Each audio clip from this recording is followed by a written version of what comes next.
Welcome back to an episode of Behind the Shield podcast, and I'm your host, Felisha Daemer. And today we're diving into how InfusionPoints is building the next generation of cybersecurity and cloud professionals through our summer internship program. This program is a rotational internship program, and it's going to go through each of our departments, which is advisory, engineering, cloud operations, and our 24/7 security operations center. So we'll be doing a 3-part series, which is a little bit different than what we've done in the past, but we'll be interviewing some of our past interns, and we'll be hearing about their experience throughout their internship. So for all of you young bucks out there who are curious about threat hunting in the SOC, designing secure cloud architectures, or mapping your path from student to full-time contributor, this series is going to give you a practical inside look at the program itself and exactly how you can get involved. So let's dive in and let me introduce Tanner Bailey. Tanner, take it away. Awesome. Thanks, Felisha. Yeah, so my name's Tanner. I've been with InfusionPoints, depending on who you ask, for either 7 years or 4 years. And the reason for that is I was a former intern myself, interning with InfusionPoints in high school, which we'll dive into here in a few minutes. And once I graduated from college, I came back to InfusionPoints and have been working with the advisory team ever since. Some of you guys have seen me on previous episodes of Behind the Shield discussing 20X and the automation efforts with FedRAMP, but I'm here today because I'm actually our internship coordinator. Being a former intern myself, I'm very passionate about teaching the next generation. And so part of that includes me being the coordinator and the designer for the rotational internship program. And I also work day-to-day with interns on helping them figure out blockers or answering any questions they have or pointing them in the right direction internally. And myself, I've actually learned a lot from the interns because one of the best things about it is that InfusionPoints gets a lot of value out of it and is always surprised. So excited to chat about it. Yeah, me too. Do you want to kind of walk through the background of our internship program and like where it started and Yeah, I can do that.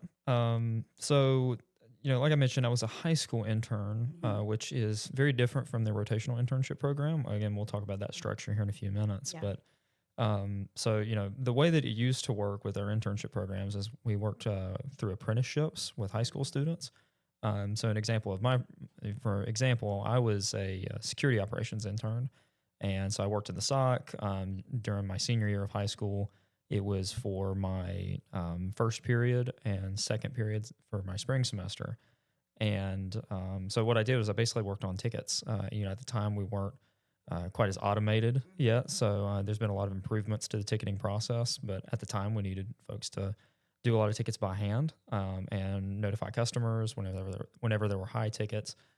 So I learned a lot about that process. I also was able to learn some basic IT and basic security infrastructure things, as it was difficult to get a lot within more than about a 2 hours per day time frame, because then I had to bounce and go over to Wilkes Central High School to carry on with the rest of my day.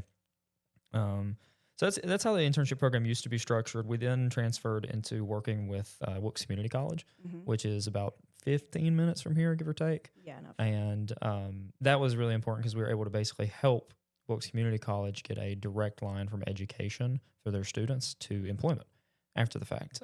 Wilkes Community College has a really great cloud architecture, security programs, and different IT programs. So we were able to get a lot of value out of it, and Wilkes Community College was able to continue to provide awesome education services to the local community, which is one of our best little aspects down here in Wilkes County. Yeah, and we were able to join the Wilkes Community College board to help kind of guide the curriculum to be able to have the students go from the community college straight to employment. Yep. Which was incredible. Yeah, so that partnership with Wilkes Community College has been really beneficial and has continued to this day.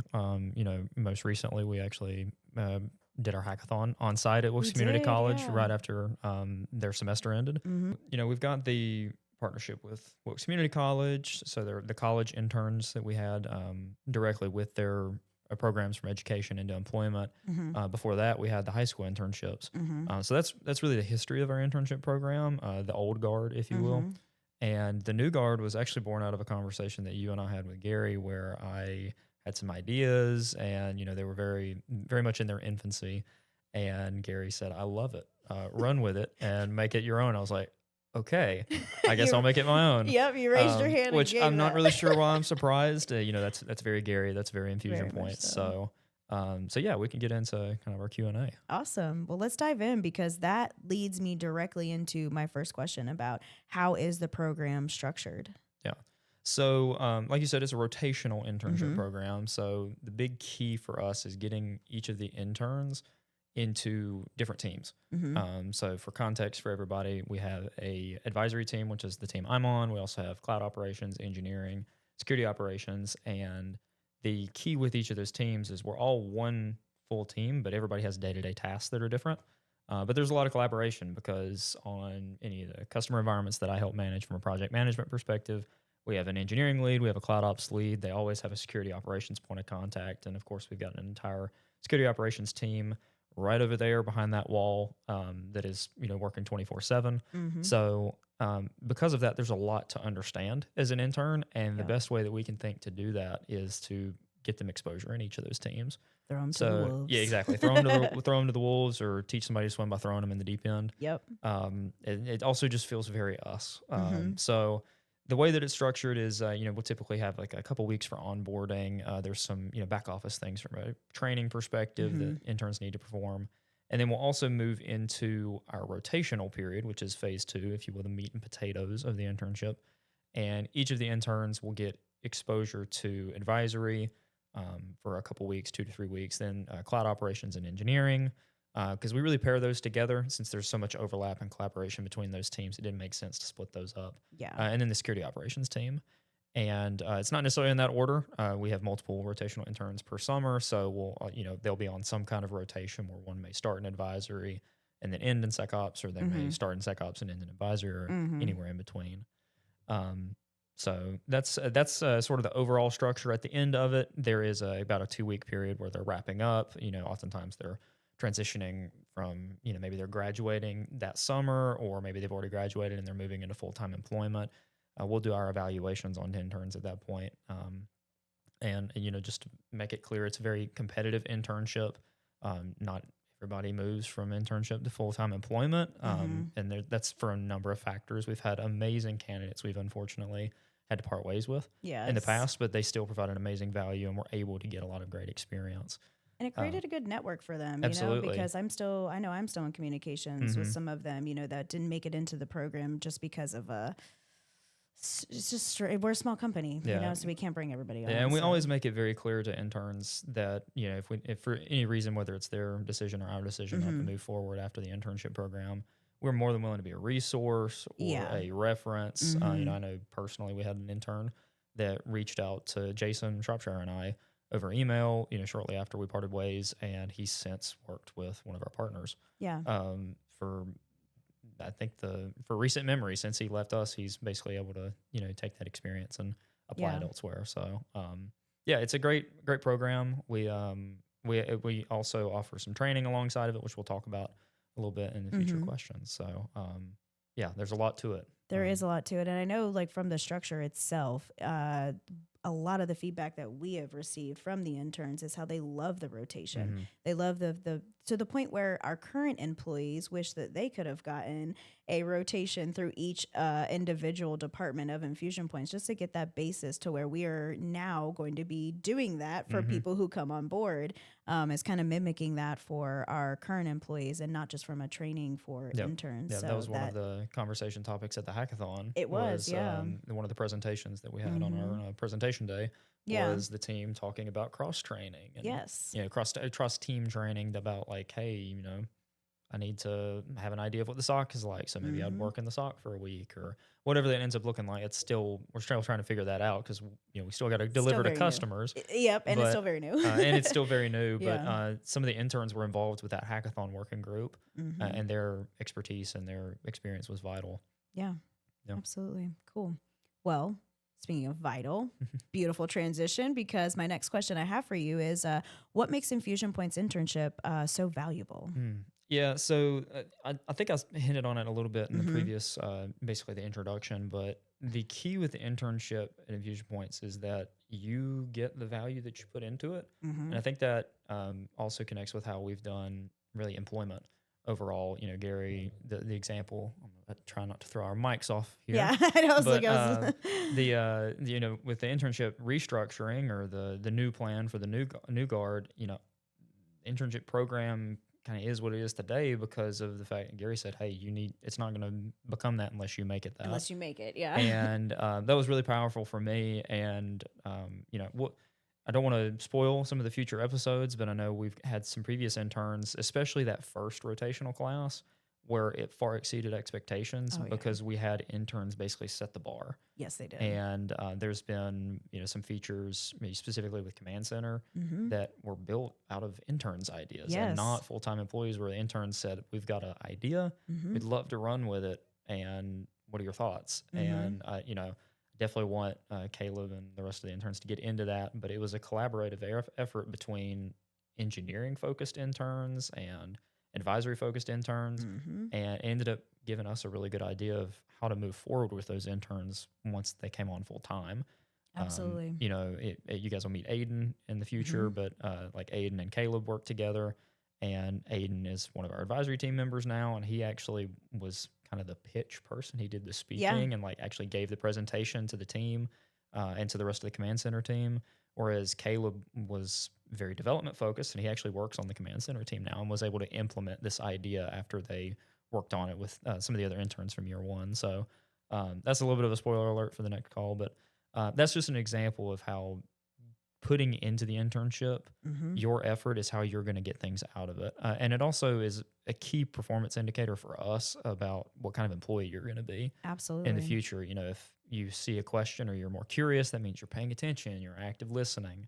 And we look for those people. And that's what we're looking for, full-time employee or intern otherwise. Again, you know, we'll talk about the ideal candidate here in one of our future questions, but you know, it's so important for us to see somebody that will be a driver and drive, to plagiarize our CEO, Gary. You know, he loves to say that, and it's exactly what we need because that's how we provide value to our customers. That's how we get value out of internal employees. And it's the only way that things really change because all of us are very busy. We are. And I know I've said this already, but we're a small company, so we have to have people to drive themselves, you know?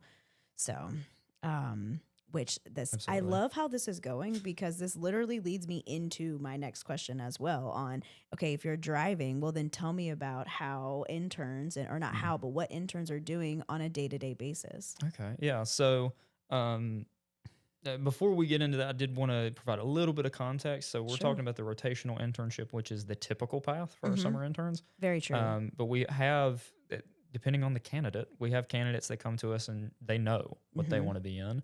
They know that they want to be development focused, or they know that they want to be advisory or security operations focused. So alongside the rotational path, we also have a non-rotational path, which is essentially the same program. They're still involved in the day-to-day and the week-to-week. They're still part of this cohort of interns per summer, but they're only on one team for the entire summer. They already know what they want to do. Their coursework is more relevant, potentially, or, you know, more focused during their time in college. So all that to say, the day-to-day for interns really looks at where they're at in the company. So, you know, there's rotational interns. It really depends on what teams they're on.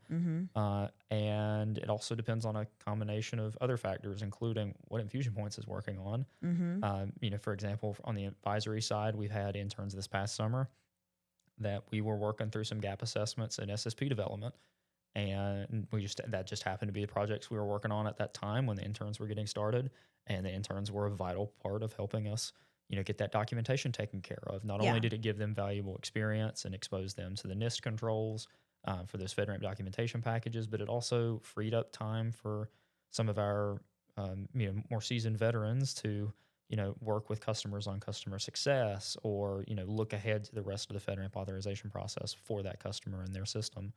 And I love that because that's so unique, you know, that.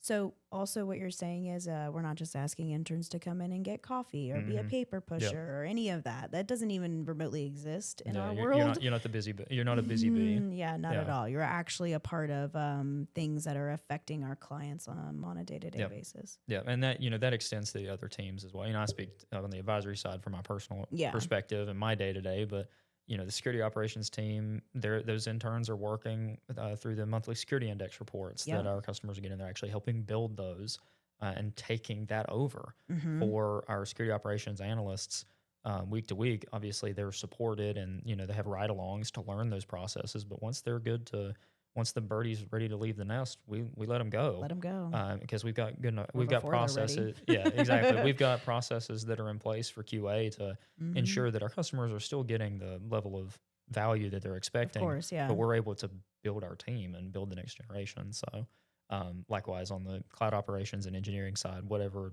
those teams are working on or the command center team is working on from a feature development, they'll provide input. It's I know Chris Eves would say this, who's our head developer on command center. A fresh set of eyes is everything to a developer. So that's where we found a lot of value with Kay, who is one of our development interns that you guys will meet. Kay and Fernando have both really blown us away with how much they've been able to contribute.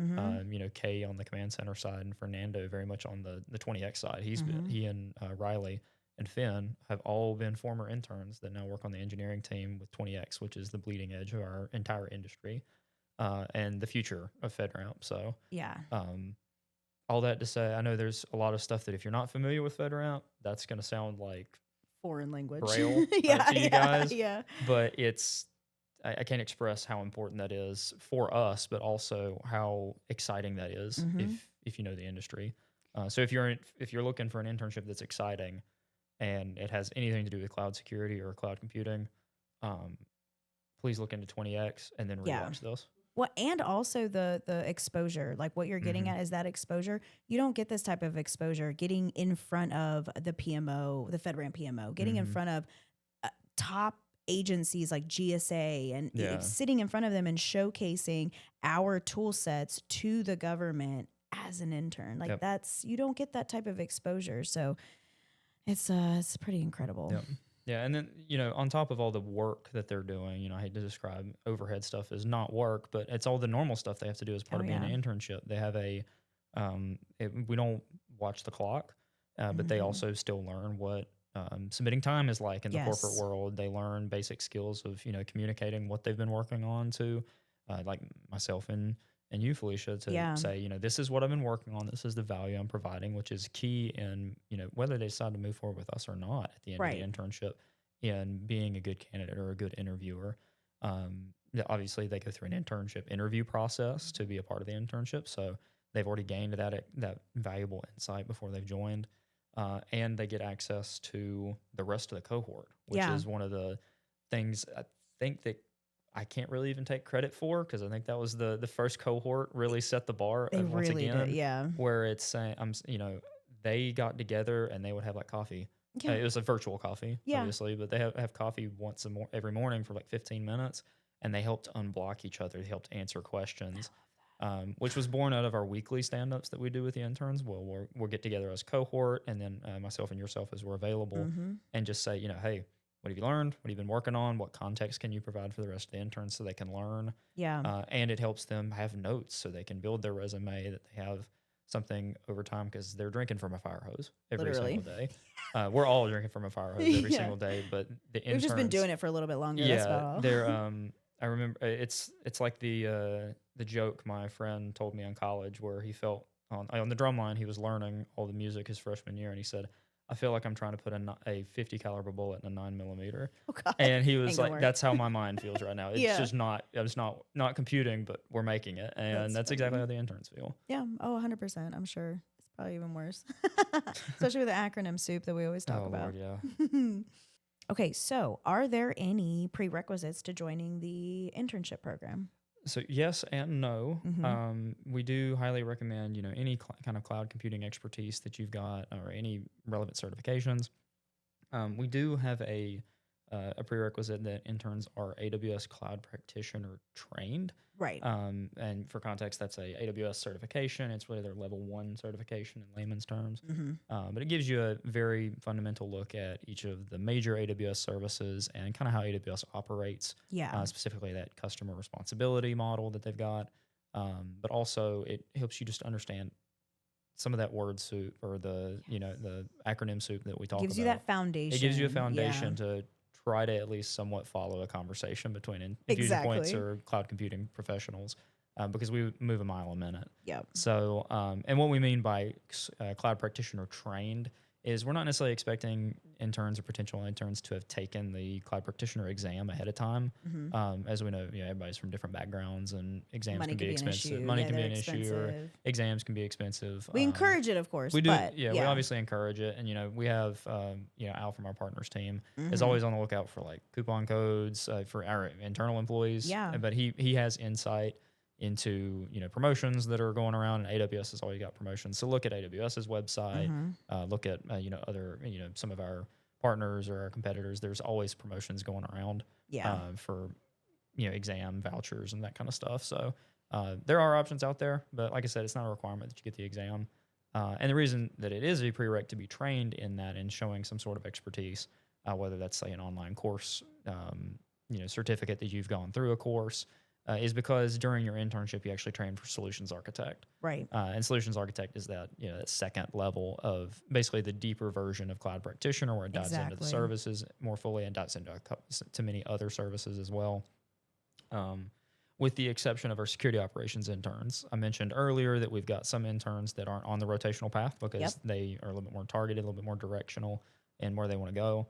So the security operations interns go for certified security operations analyst. Which as their first one. As their first. Yeah. So it's basically their solutions architect during the internship program. And all that to say, during your internship program, alongside all the work that you're doing and the overhead / admin work that you're doing with your cohort, you're also in the back end training. And all of our interns get access to our Udemy training software. As we leverage Udemy for everybody internally, not only tracking security training and policy acknowledgments for all of our requirements, but also myself, I'm studying for AWS security specialty right now. Ooh, and I get access to a bunch of security training software and materials for free because InfusionPoints is paid for it. And likewise, the interns also get a Udemy account. Yeah, I'm currently taking a flow diagram Udemy course. Nice. I'm figuring out how to make some flow diagrams for our process mapping. So that's fun. Cool. Yeah. But cool. So, okay. With that being said, that's going to be my new thing is with that being said. So talked about prerequisites. So then what type of person, who's like the best type of candidate for the program? The ideal team player. The ideal team player. You're right. You knew I was going to say that. That's Patrick Laconi's Ideal Team Player, by the way. It's a fantastic book. It defines really what we're looking for overall. It's not necessarily interns specifically. It's just any worker. Laconi basically structures everything around being hungry, humble, and smart.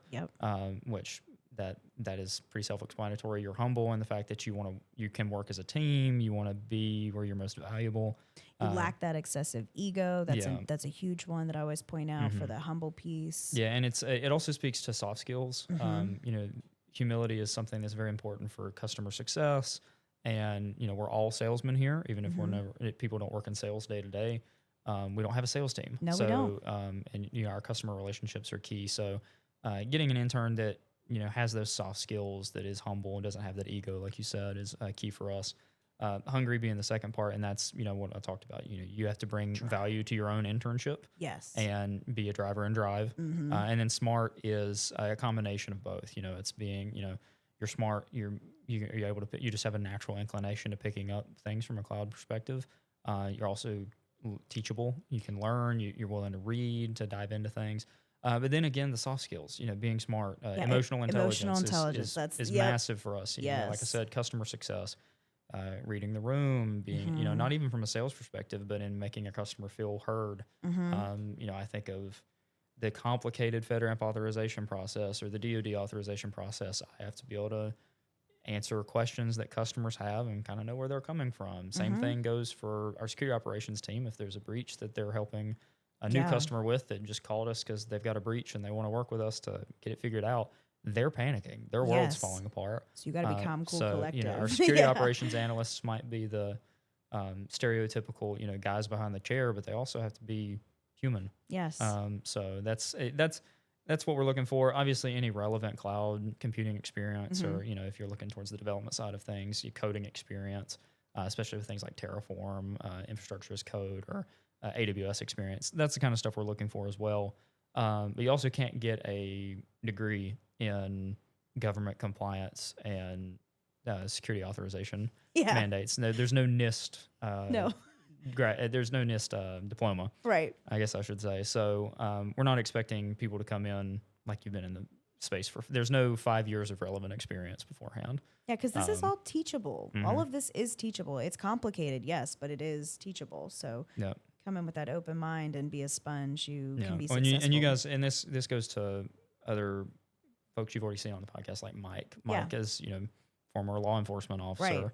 but his expertise and his mindset lends him towards this field, but he still had to learn the field. Right. Wade, who's one of our head engineers, he worked for a conservation company Right. and just was really good at the computer side of things. And then he Yeah. came onto the engineering side and learned AWS very quickly. And for us, it's like it's not about the skills. Like we think I love that everyone has skills, but it's not about your skills. It's about your willingness to learn and do you have the drive to be able to figure it out? Because everything is figure outable, and that's something that we thrive off of. You can have every skill set in the world, but if you don't have the drive to be able to learn, then you're not going to be successful here. From an intern to an employee. Yep, absolutely. Cool. All right. So another question here. So is there a pathway to full-time roles through this internship? Absolutely. Yeah. So the way that we design the internship program is if you're not on the rotational path, that's kind of an intern by intern basis. Like I said, that's really just dependent on availabilities here, whether there's really, there's room for an internship. Because we want to make sure we don't want you guys, like you said, to be a busy bee or the coffee grabber. But at that time when you come on, we'll discuss with you what full-time employment would look like, or at what point you'll be evaluated for full-time employment. And again, there's no guarantees, but it's just like any other internship that you would get in that regard. For the rotational aspect, you're here shortly after the college spring semesters end, so mid to late May, closer to the mid portion, and then you are in the internship until early August. So about 10 to 12 weeks. And during that time, you're being evaluated, but we're not clock watchers. Any weekly reports you put together are as much for you as they are for us. Yeah. And at the end of that, we bring a wide swath of feedback from the company.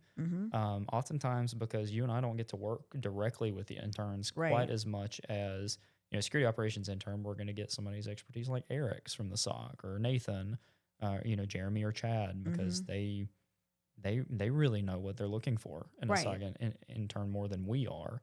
Exactly. Same goes, on the advisory side, I'm going to be able to provide a lot more input about specific projects that you collaborated with, or specific suggestions, or the kinds of questions you were asking. And this all goes back to, we're looking for that potential in interns, and the signs that you're willing to fulfill that potential.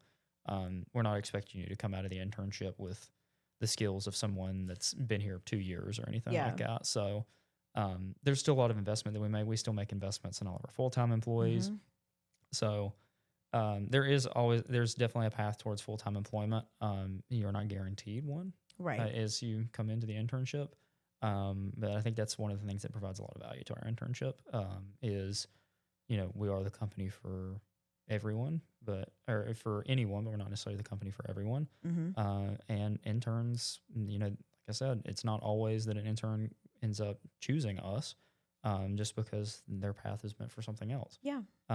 But they still get a lot of value. We're still able to get work, so it's not like a lost investment on our end, which is the big flaw with a lot of internship programs out there, is any interns they don't move forward with, it's basically a loss. Not to treat it transactionally, but it's still business. Yeah. But yeah, it's a bit of background on our paths to full-time employment. Nice. Yeah, that makes perfect sense. I think this might be our last question, or do we have one more maybe? I think this might be our last question. Yeah, this is our last question. Cool. So, which makes sense that this would be the last question. So, how do candidates apply, and what does that process look like? So the process has evolved every year, because we've learned. I was actually sending messages earlier about as we're preparing for this summer's internship program.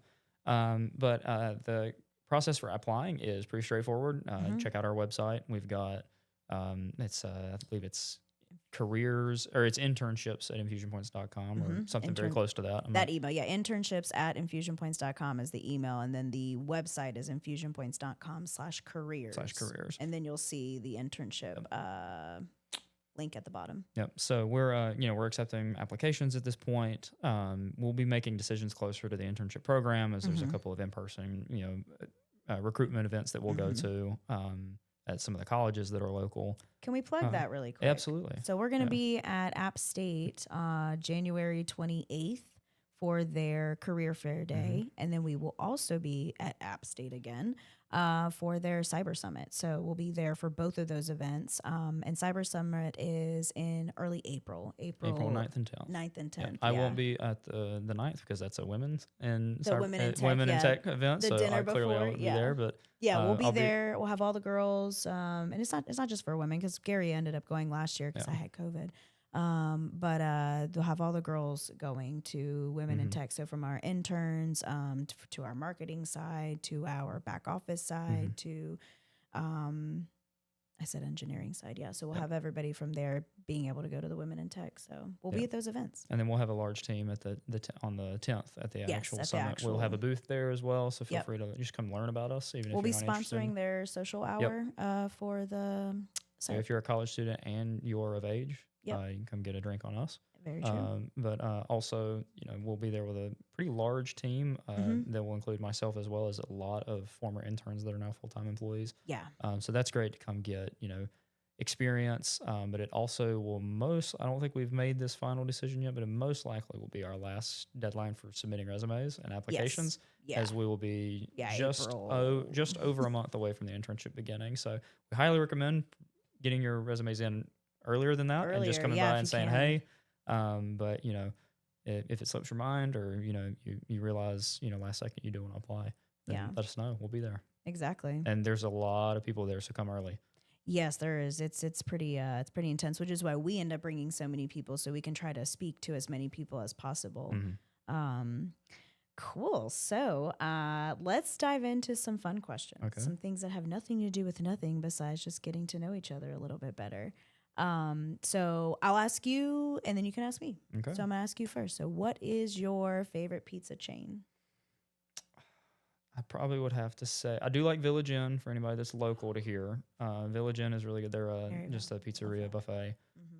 Feels like home very much so, because there's only a couple in the North Carolina area. Yeah. But as far as like large scale for any of our West Coast viewers or folks that aren't local, Papa John's for Papa sure. John's. The garlic sauce is elite. I do love that sauce. It is really good, but I can't eat it anymore. My belly doesn't allow me to eat it anymore. But I will say, I guess I will answer that too right now, because my favorite pizza chain, I don't know if this is like nationwide, but Mario's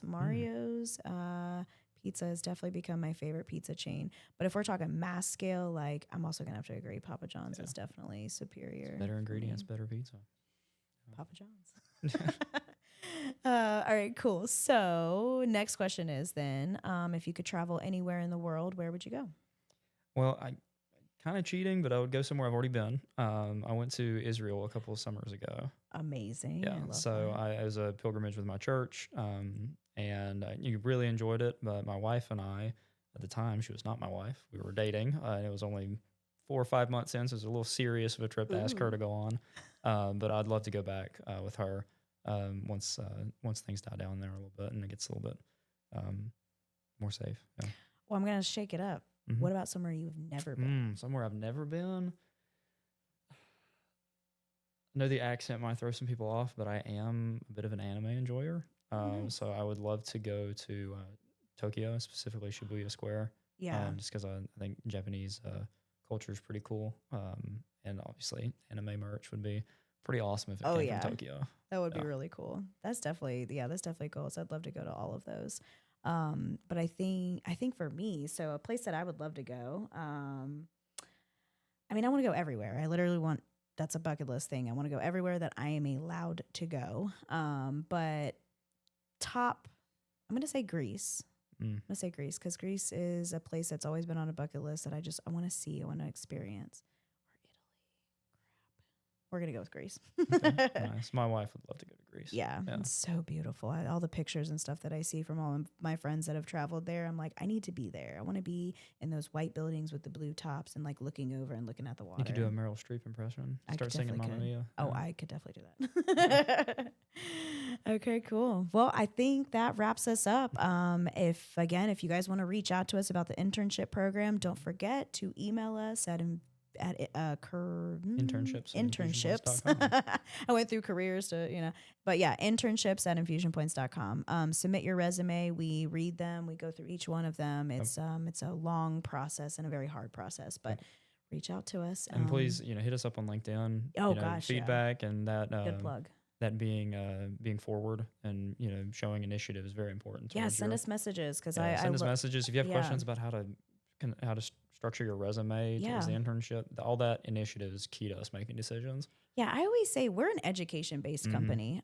We love educating people. We want to educate people. And so if you do have questions, you need help with your resume, we are all about helping you do that. I'll give you all the advice in the world, and I definitely want to plug or put the Ideal Team Player book at the bottom of this podcast so you guys can find that book, because that book is crucial to understanding InfusionPoints as an organization.